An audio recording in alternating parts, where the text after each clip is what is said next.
Hello everyone, আসসালামু আলাইকুম। কলিজা, গরুর কলিজা। আমার আব্বা গরু কলিজা পছন্দ করে, কলিজা পছন্দ করে, সেই জন্য কলিজা আনাইছি। আমরা কালকে মক্কা মদিনা, উহুদ পাহাড়, তারপরে বদরের যুদ্ধ, সব জায়গা ঘুরে ঘুরে আসছি। মানে আব্বা আসছেন উমরা করতে, বাড়ি নিয়ে আমরা ভাই বোন, আমার হাজব্যান্ড, এই যে এগুলো রান্না করবো এখন। হালকা একটু ভাপ দিলাম, ভিতরে ময়লাটা উঠে, এই যে ময়লাটা, কলিজার একটু ভাপ দিতে হয়। এলাচি দারচিনি দিলাম, ধীরে ধীরে না আদা রসুন দিলাম। আমার গুলো ভেঙে গেছে। মক্কা মদিনা উমরা করতে অনেক কষ্ট হয়। জমজমের পানি ঠান্ডা খাইলাম, গলা বসে গেছে।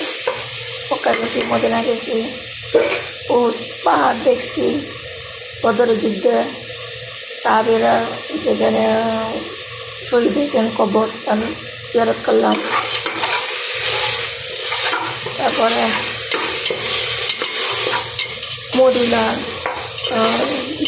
জান্নাতে বাকি মহিলাদের ঢুকতে দেয় না, বাইক থেকে দেখছি। ওইখানে মদিনা 5 ওয়াক্ত নামাজ পড়ছি, উমরা কইরা মানে মদিনা গেছি। সবাইকে দাওয়াত করি, সবাই আসেন, উমরা করেন, মক্কা মদিনা দেখেন। আমরা জন্য দোয়া করেন। আমার আব্বার সাথে আমি তো অনেক বছরের আগে অনেকবার গেছি, উমরা করছি, অনেকবার হজ করে ফেলছি। কারণ আমার আব্বা আসছে, আব্বাকে নিয়ে উমরা করতে আসছি, আব্বারে নিয়ে আবার গেলাম। আমার এখানে ভাই বোন, আমরা 4 জন এখানে থাকি।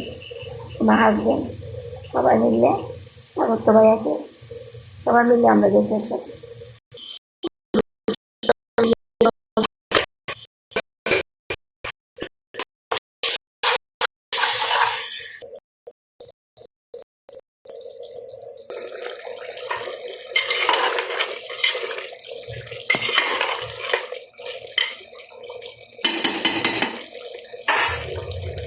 যে আমার কলিজা হয়ে গেছে, ভুনা করছি।